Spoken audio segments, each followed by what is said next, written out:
Welcome to In Sheep's Clothing, a comparison of Christianity, cults, and world religions.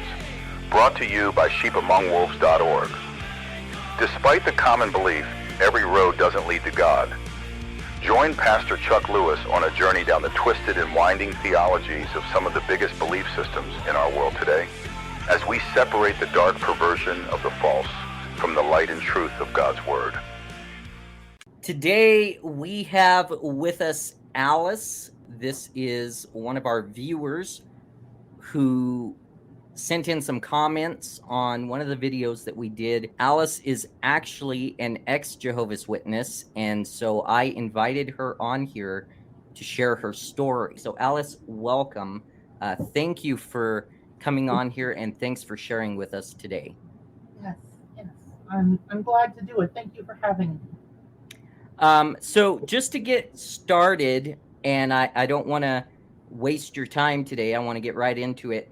To get started, share as much as you want about your early years, early childhood, that sort of thing. Growing up, you grew up in Jehovah's Witness, right? Yes. So I think I said this in the email. My parents were both raised in. 3 out of 4 of my grandparents were raised in, and a number of my great-grandparents were as well. So decent amount of my family. And yes, I was raised in from birth. Yeah. So a long line of Jehovah's Witness in your family. Yeah. What can you tell us about, like, growing up in it? I've spoken with some ex-JWs, and they've said that it's very, very strict. Yes. Is that true? Absolutely. So I'm actually an example of what happens if you aren't as strict. Okay. Because my parents, this was mostly for political reasons rather than for actual reasons, just congregation politics. My parents were kind of labeled as spiritually weak relatively early on in my upbringing, and that meant that it was really hard for me to ever really have any friends in the congregation. I did eventually end up making some friends, but it was pretty lonely.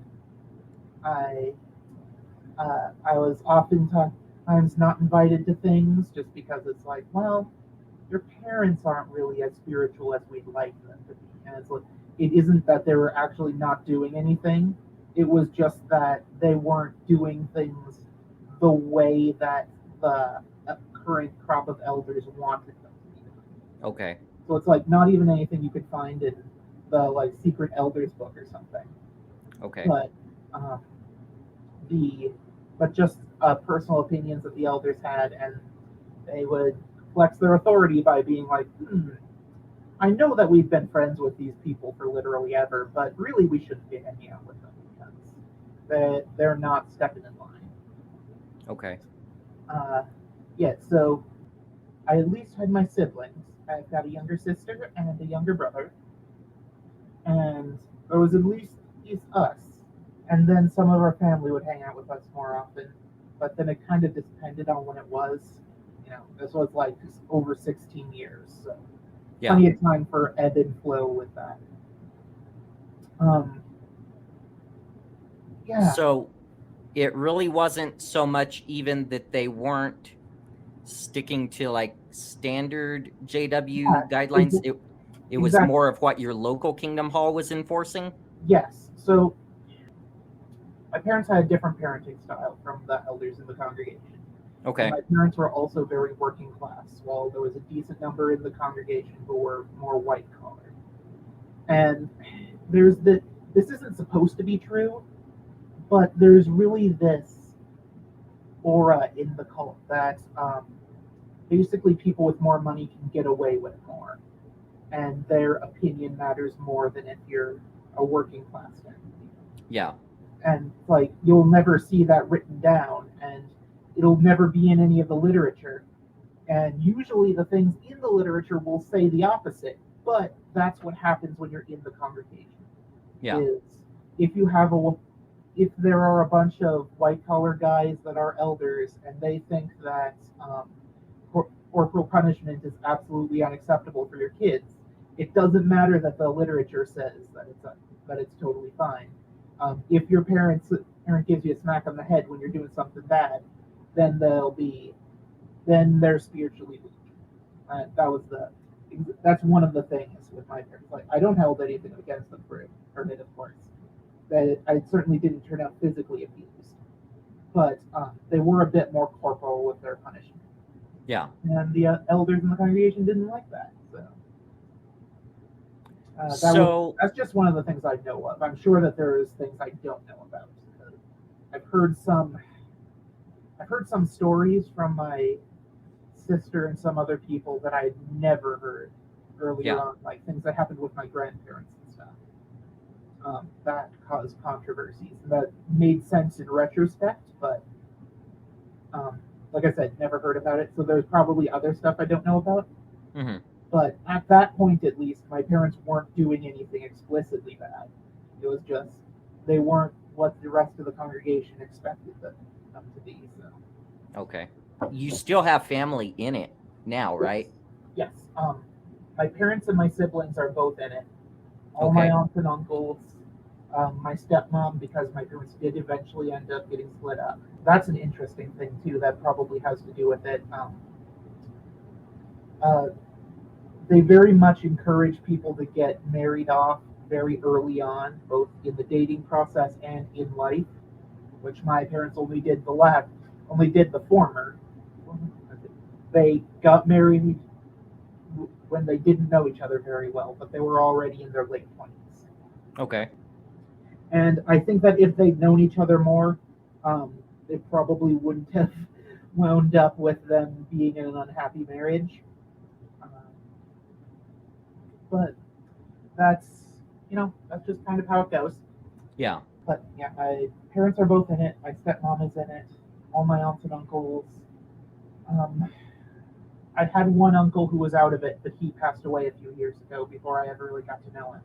Yeah. I was physically out at that time, but I was still kind of psychologically in. Yeah. And that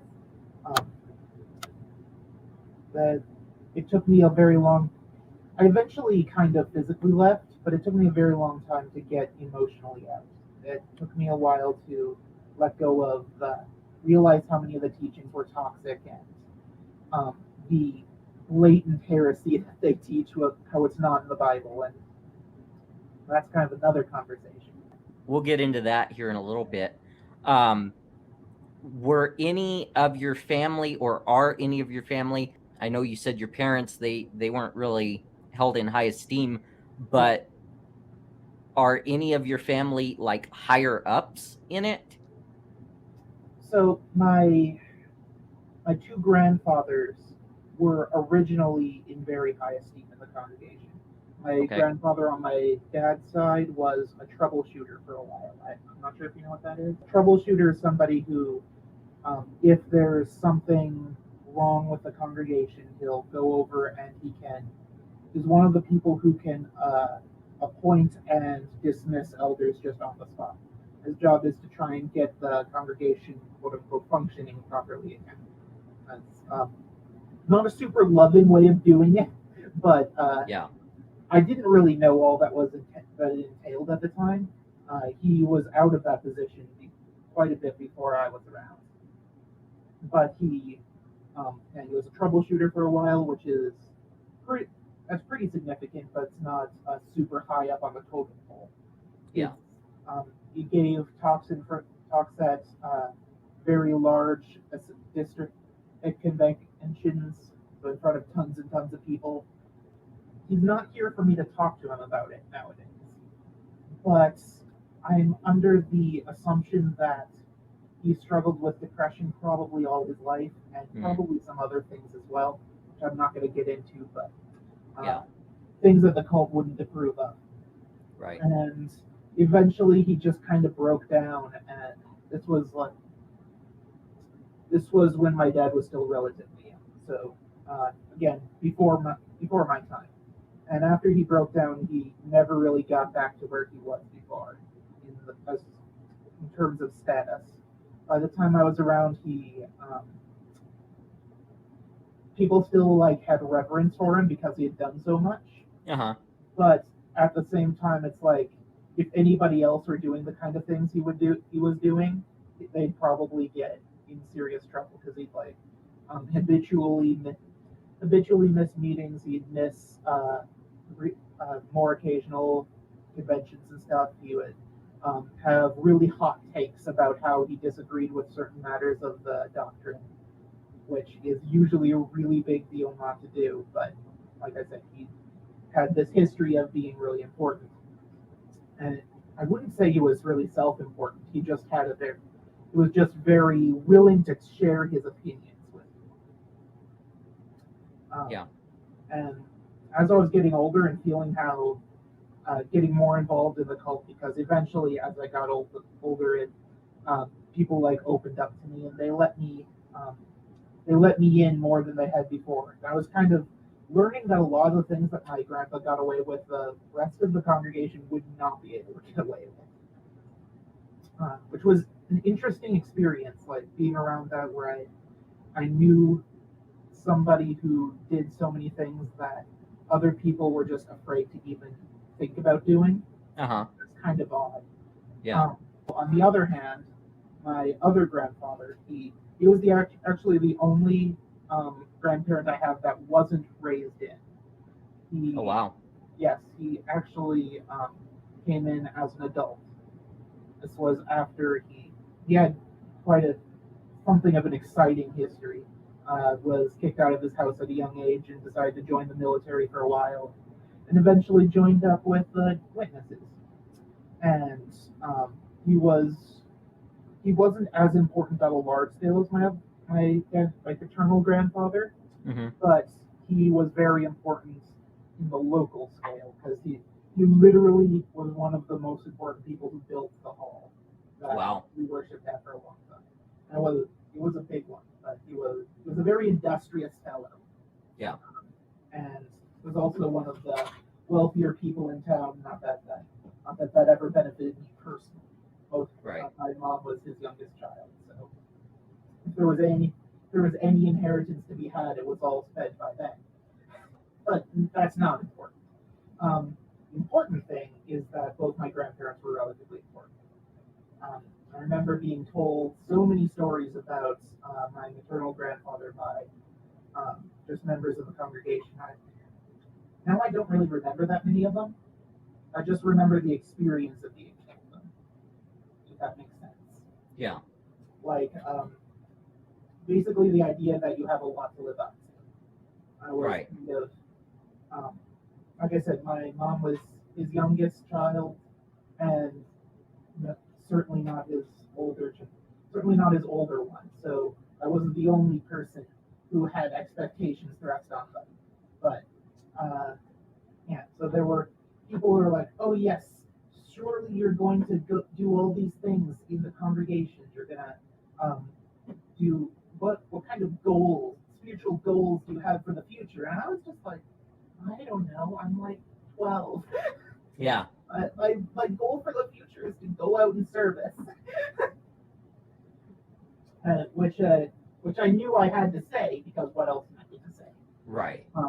But at the same time, I also hated service. Yeah.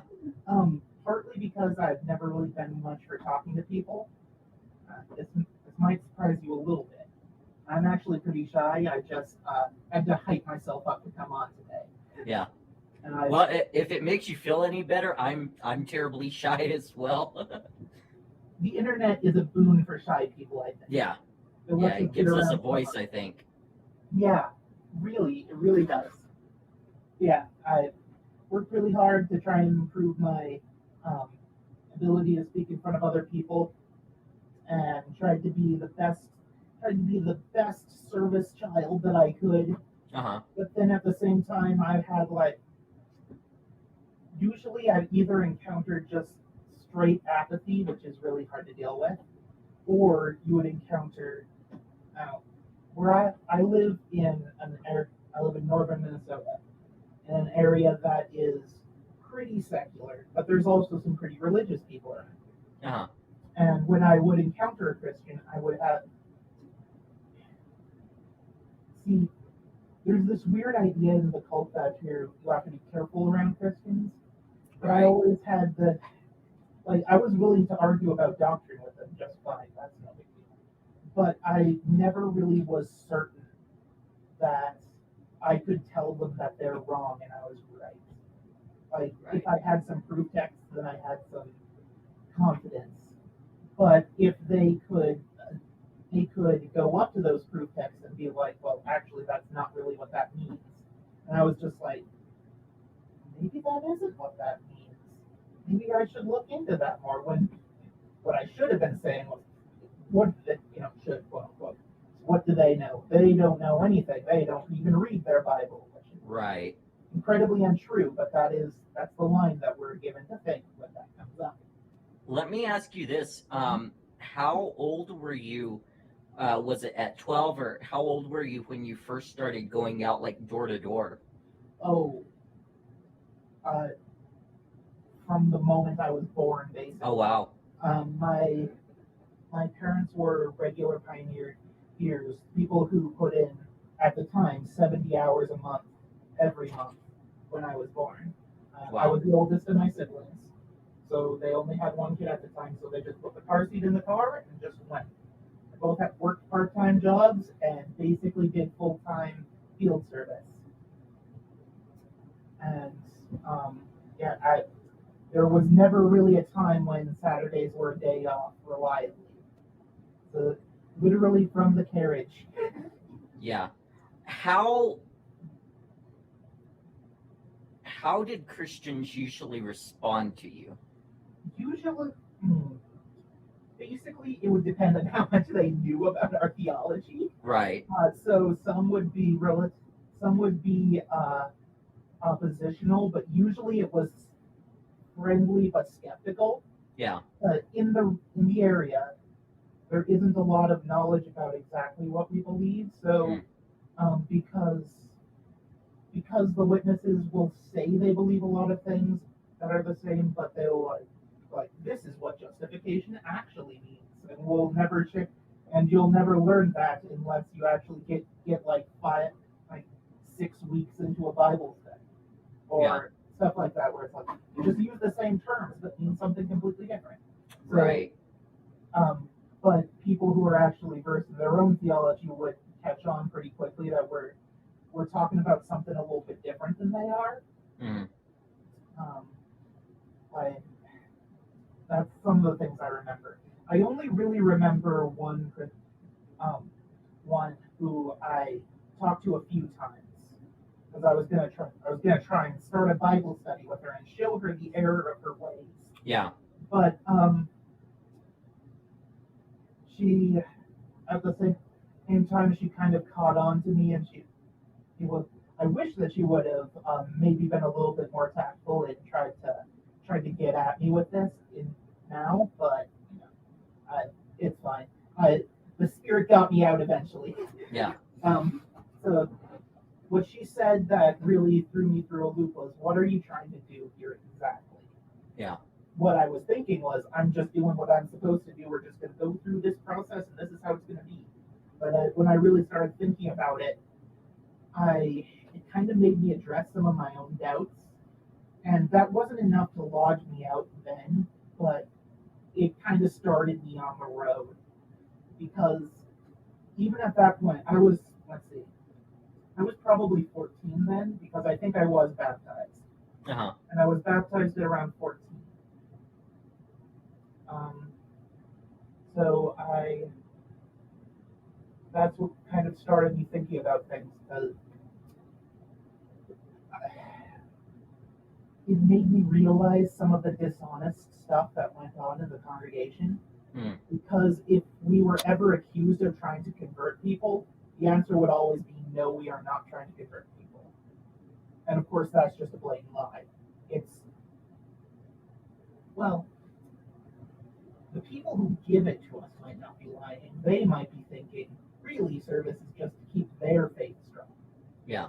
But for the person who's supposed to be giving that lie, it's a blatant lie. Because Yeah. as far as they're concerned, it's about saving people, not about maintaining your own condition. So this was one of the things that I noticed that was hokey to me. I didn't like lying. I've never liked lying. Always felt that it was something you shouldn't be doing if you have any choice. And there was a bunch of other things that happened with me. Like there was this convention talk for young ones. And I was a young one, so I was paying attention.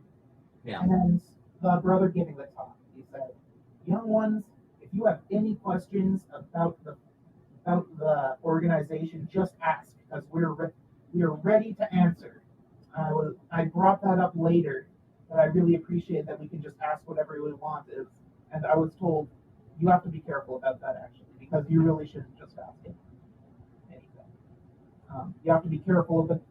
If you just go up to the elders and start asking questions, theological questions, you'll be annoying. It's not really something you should do. It's like, what's the point of giving this talk to young ones if it's intentionally giving off the wrong impression?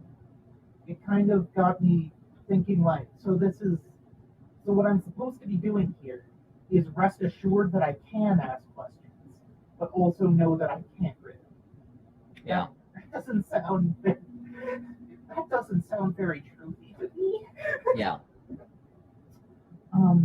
And then just a bunch of things like that, more and more things that I've noticed that were just kind of institutional lies that would go on.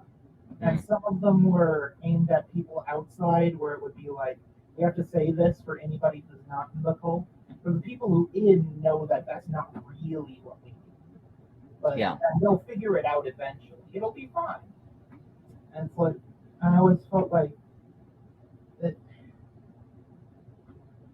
Well, at the time, I was just like, well, I'm not going to say that, because that's not really true now, is it?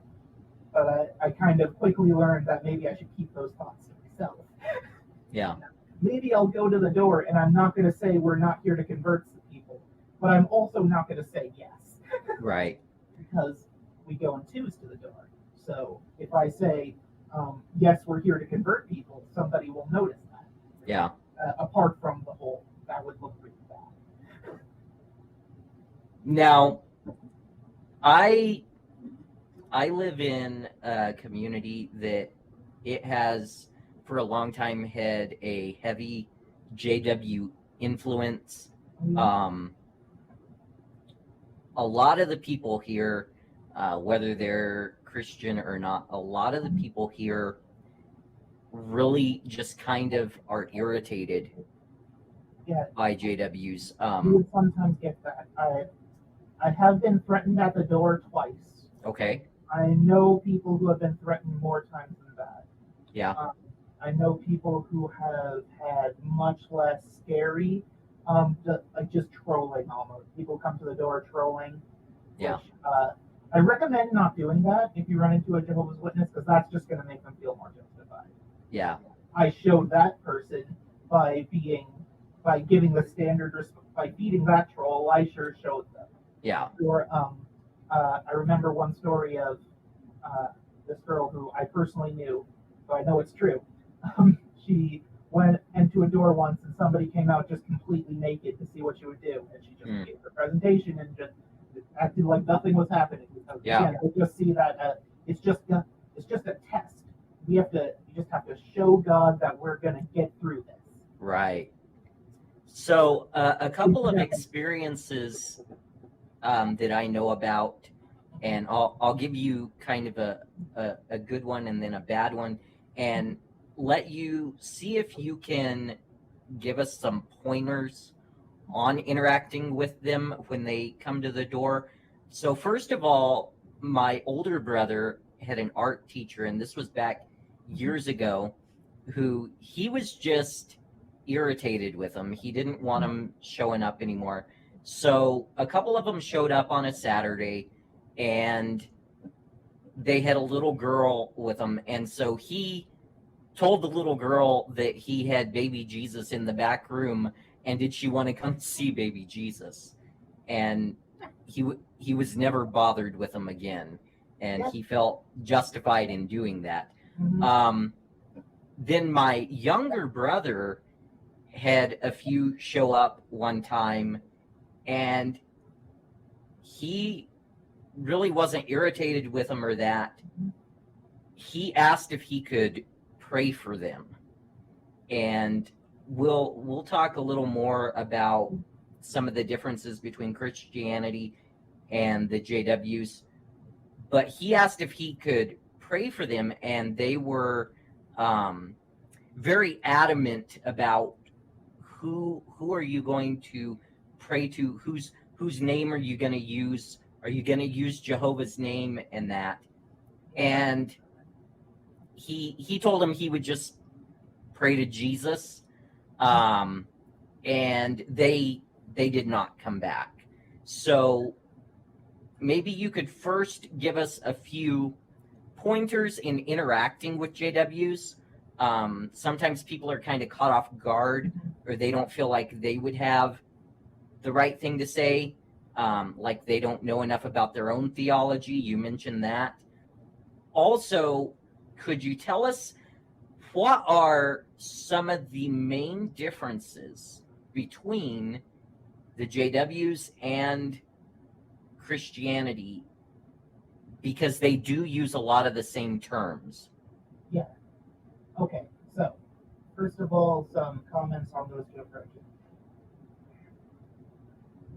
I have a hard time really criticizing either of them because I understand exactly why they did both of them.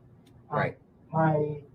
If I had to, I would say that the art teacher, I wouldn't recommend saying baby Jesus, because this is like one of the cliches that you hear all the time. Organization is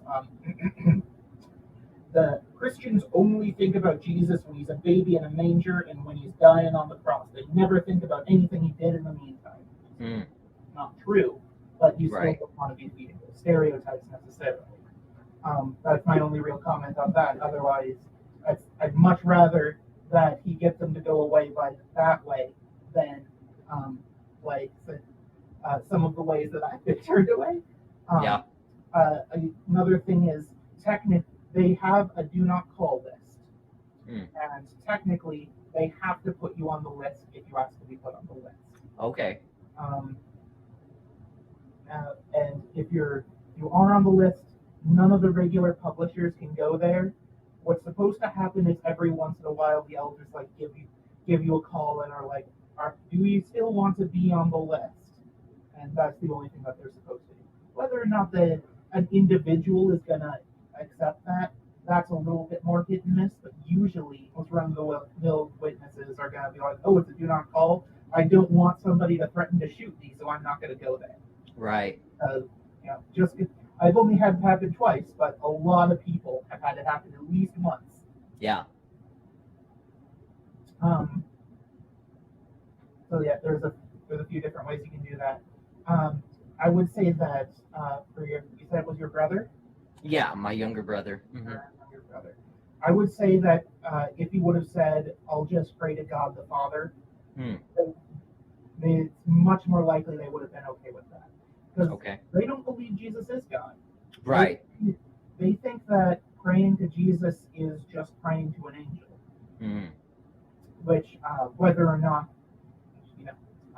they think is completely inappropriate. You cannot send your prayers to anyone except God the Father.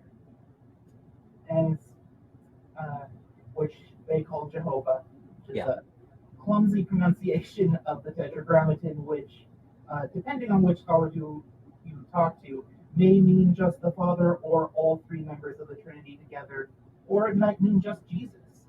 Yeah. It's a little bit hard to say. So it's not like we have an issue. It's not like we have an instance of Jesus using it. Right.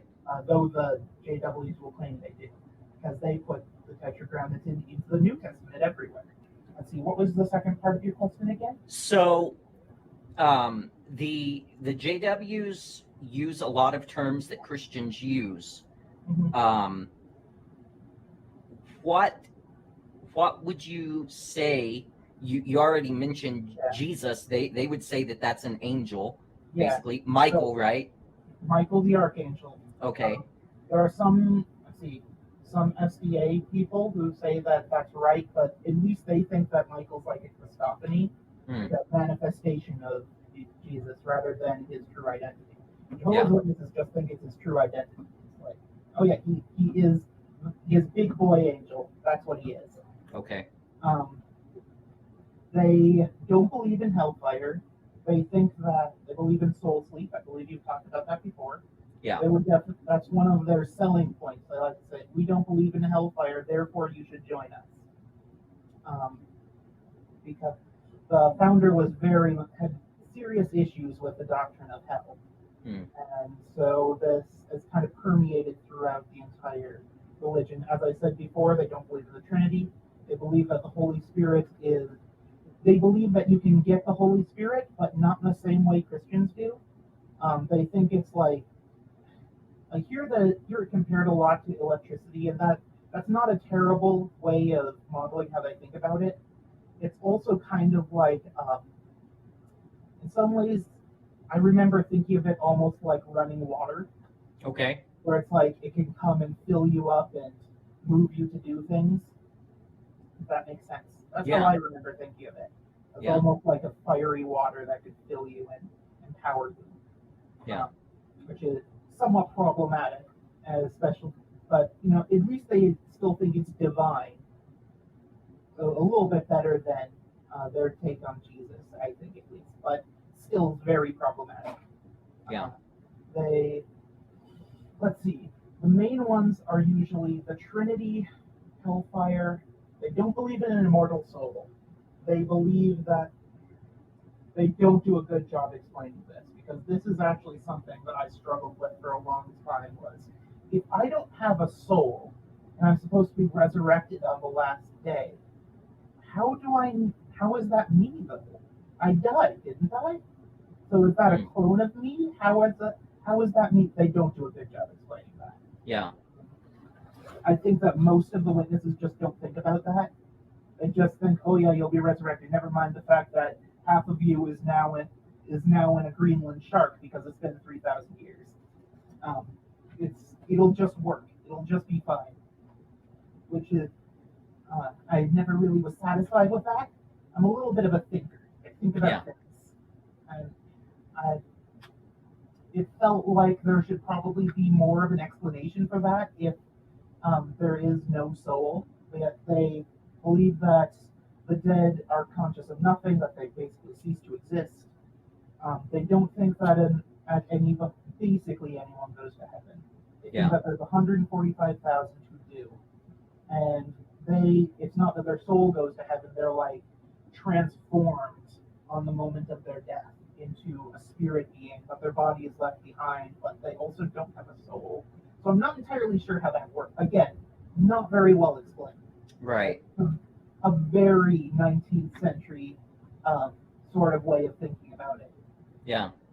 A lot of the theology hasn't really been updated, and most of it that is updated, every once in a while I'll be watching a Christian apologist and be like, oh, that's where they got that from. Like certain metaphors or analogies.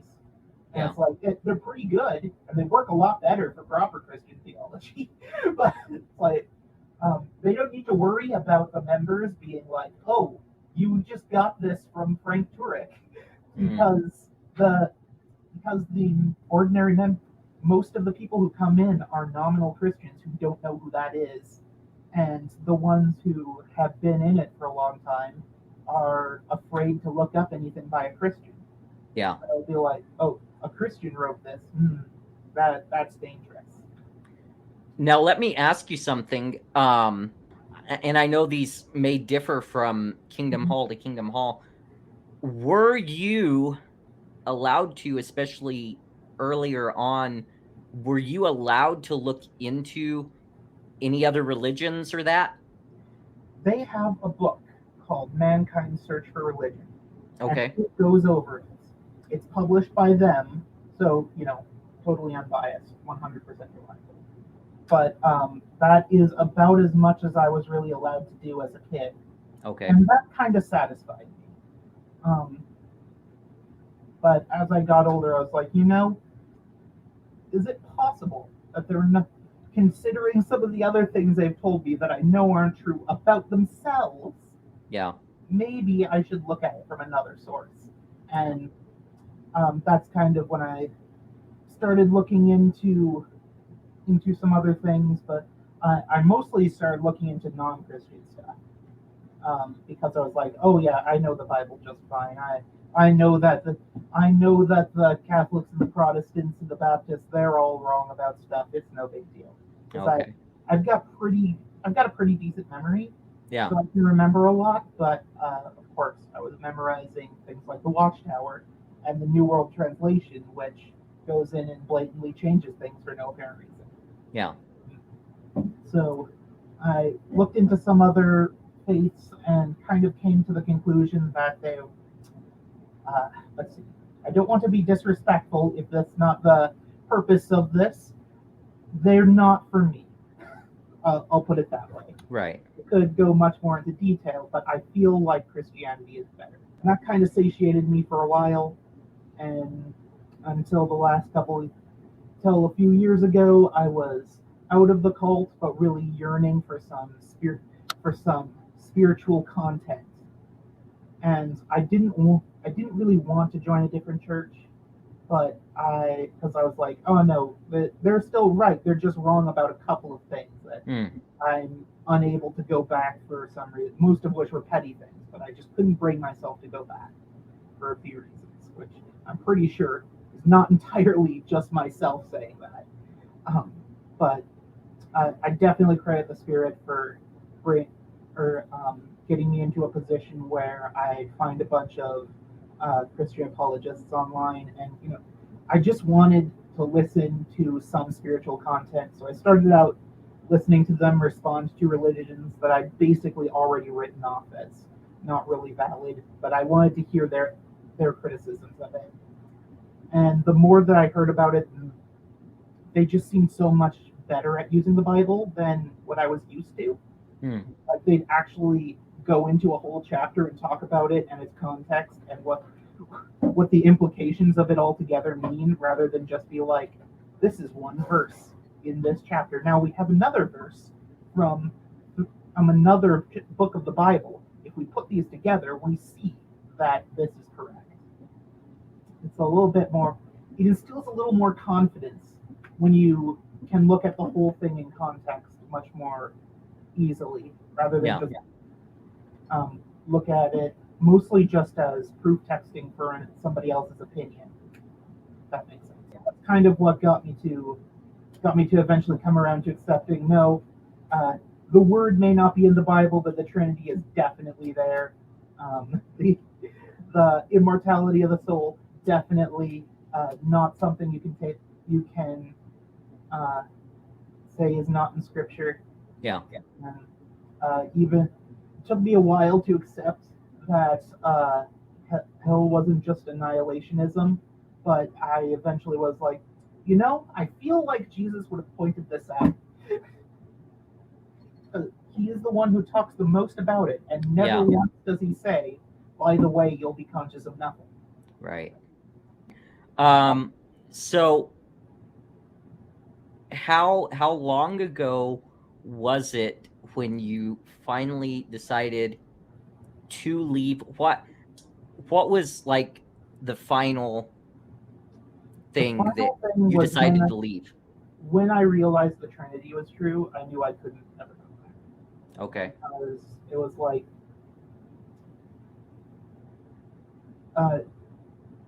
that's something that would never be accepted by me. Like when I was telling my family about it, I didn't even bring that up. At the time, I was thinking I'll do it lightly so that they can understand, which was foolish of me, because once they get a whiff of where I'm going, they'll just block it out. So what I went with was the blood doctrine. Like, there's not actually really any scriptural support for that. Did you know that they actually would get their donkeys out during the Sabbath? Right. How did your family respond? I know in most cases that there's like they have to shun you. Have you been shunned by your family, or? I have not been intensely shunned. Honestly, I don't think I'm even disfellowshipped at this point. Because Okay. I was kind of slowly fading out already. Hmm. I was physically out, mentally in, for a number of reasons. But my brother eventually got a hold of me and was like, I just want to see you at the meetings. I want so bad for you to come back and be in my life. I was like, okay, I'm gonna have to start talking about this because he's Yeah. just. So I was like trying to convince him on the blood thing, and he was like, that this is not right. This is just not. I can't argue with this in any conceivable way, but it's not right. And so that led to him talking to the elders, talking to my parents. And at one point, I talked to the elders, and I was like, "Oh yeah, we can talk some other time, and I'll be ready, and you'll be ready. We'll both be ready to make our points to each other."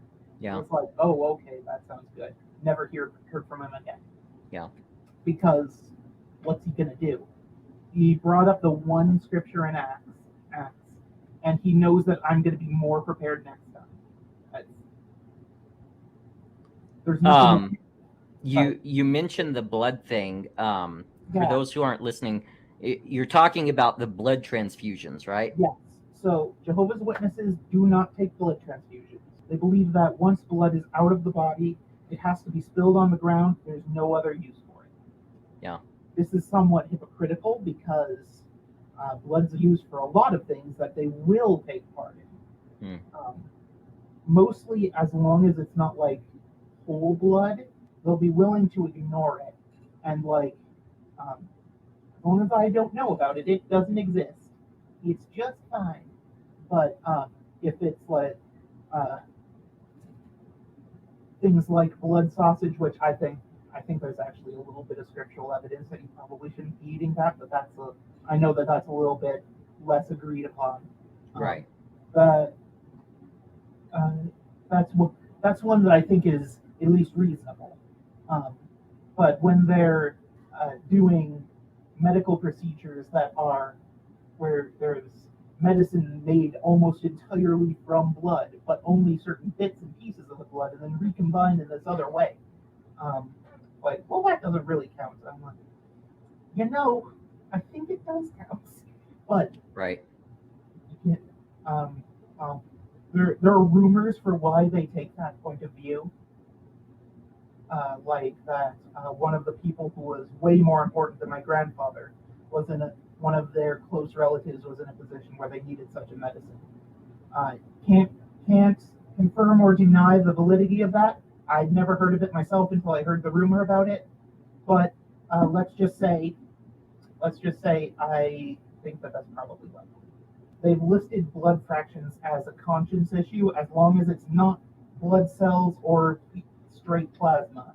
They can't take whole blood. They can't take major blood fractions, but they can take minor blood fractions. Yeah. And after I did more research on that, I kind of came to the conclusion that this is. My current conclusion is that it's just arbitrary and being different for different sake, almost marketing type stuff. There are some people who say that there's a more nefarious angle on it. I don't think that that's beyond possibility, but I'm not gonna be out here making assertions I can't back up. So, if you were talking to a JW who was considering leaving, maybe even considering joining Christianity, what encouragement or advice would you give to them? I would tell them to pray about it fervently and to read the Bible as much as they can. Jehovah's Witnesses, you can read the King James. There's nothing wrong with it. The Watchtower Bible and Tract Society has license to publish it and has for over a century. Okay. You can check it out. It's a little bit harder to read, but it's nothing worse than how stilted and awkward the New World Translation is in a lot of places. Right. Like as much as they harp on about it being a good modern translation, no. Yeah. Now they wouldn't allow the New King James though, right? I don't know about that. Oh, okay. I don't know about that. I never thought to ask, honestly. Yeah, because I would say if they do, that would be a easier That would be an to easier. read. They so. can use the American Standard as well, Okay. so that's actually an easier one too. Yeah. That's another one where I actually don't know if they still have the license to publish the American Standard. I know that they did for years and years, and that's one of the ones that they used before publishing the New World Translation in the 80s. What advice would you give to someone who maybe they have family who is JW, maybe they have neighbors, or like with me, I live in a heavy JW community. What advice would you give to Christians who are wanting to reach out or witness to JWs? It's very hard. They have to be in the right. They have to be in the right place. The only person who can really get them out is God. Yeah. But I would say pray for anyone in your life who's in this position. It's a very controlling place. I haven't had the darkest of all experiences. Mostly, I just had inflicted a boring childhood on my life. But there are people who undergo far worse things, also much lighter things. But regardless, they don't know the true God. Pray for them that God will reveal himself to them, and just treat them with kindness and understanding. And I know that a lot of them can be very rude sometimes, usually not at the door, but Yeah. if you try to evangelize back to them, they'll probably start being very rude. Yeah. I just ask that you treat them with love, because that's oftentimes just what brings people over. They talk a lot about how they have true love in the organization, but when you leave and have everybody just cut you out of their lives, that's not really love.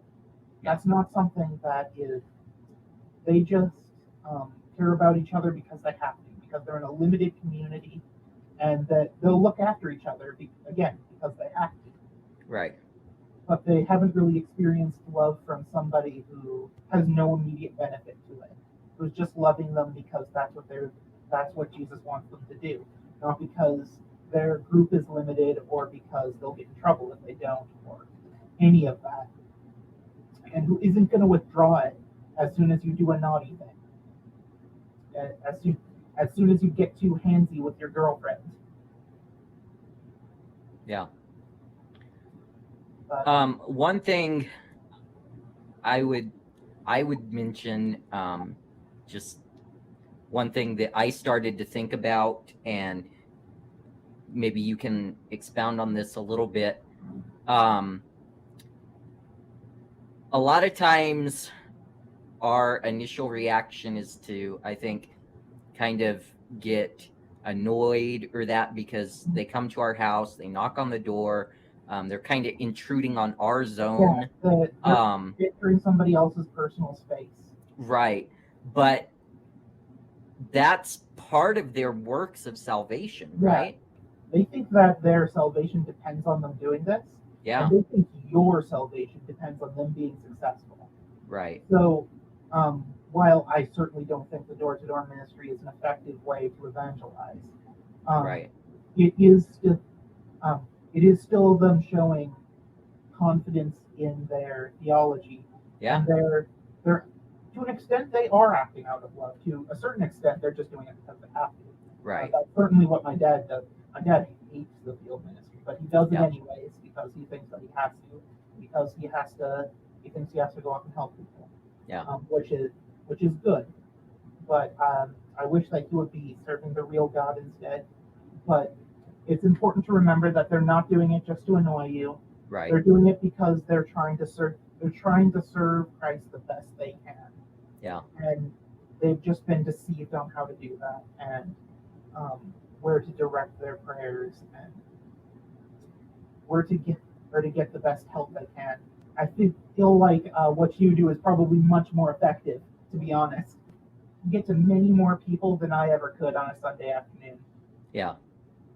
So as we get ready to wrap this up, how long has it been now that you've been out of the JWs, and what are you doing now? I've been physically out for about 5 years. Okay. I'm mentally out for like 2.5. I'm meaning to find my own church here somewhere, but I officially left just very shortly before the pandemic. Well, it felt very shortly, but it was actually a few months before. I am meaning to try and find my own church, but that's been kind of complicated a bit. Yeah. I'm doing research into the early church. I still believe in Christ, still believe in the Bible. I believe all of it. I think that it was the will of God that led me me to the real Him. And I'm just trying to find a place that suits me best, I suppose. There's a few in town that I really should go to try, but between working nights and being a shy person and also being like, I was in a cult for 20 years. Yeah. I'm a little bit tried to detox a little bit, but I think I've probably had enough time. Probably. Yeah. That brings up an important point that I want to mention. A lot of times, and I've looked at the numbers and stuff. A lot of times, guys, when people leave a cult, they usually abandon religion altogether. They don't want to have anything to do with it because of their experience. So, pretty much all of them. Yeah. I think that Jehovah's Witnesses are especially prone to this. Yeah. Because they focus so hard on deconstructing Christianity. Right. Somebody who's a Jehovah's Witness already doesn't believe in the immortal soul. They already don't believe that there's an afterlife. They've probably been primed to believe all sorts of supernatural occurrences are either strictly evil or completely fake. And once they leave, it's probably mostly going to fall into the latter group. Yeah. So, and then they've had this warped idea of God the Father as this strict legalistic person.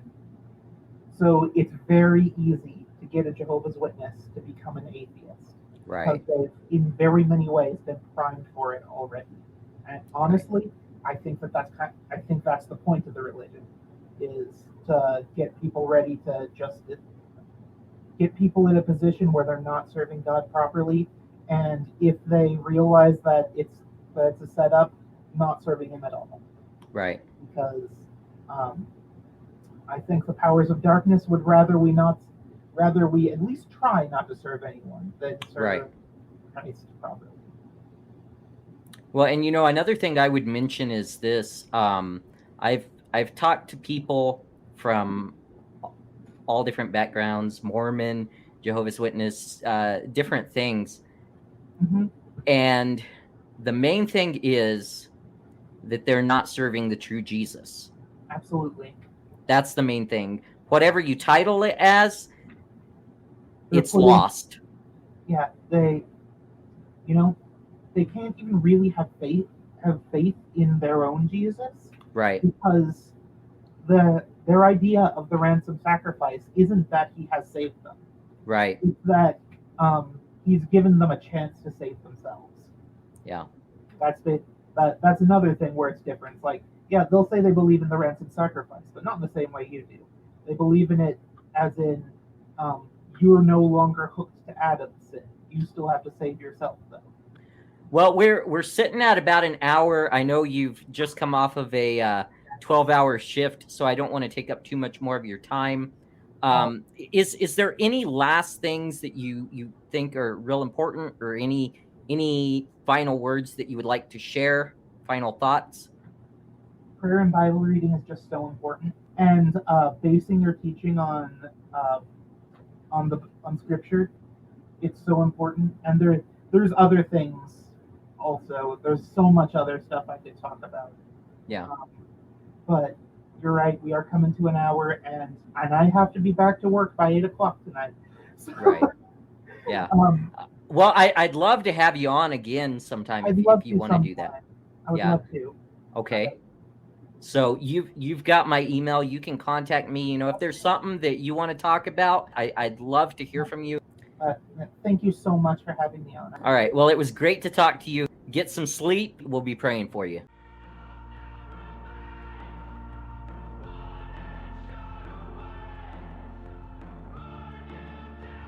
Thanks for joining us for today's episode of In Sheep's Clothing with Pastor Chuck Lewis. If you enjoyed what you heard, don't forget to subscribe, share, and rate our podcast. And feel free to leave a review, letting us know your thoughts. For more resources to help you deepen and defend your faith, visit our website at sheepamongwolves.org. Until next time, may you walk boldly, empowered by the truth of God's Word.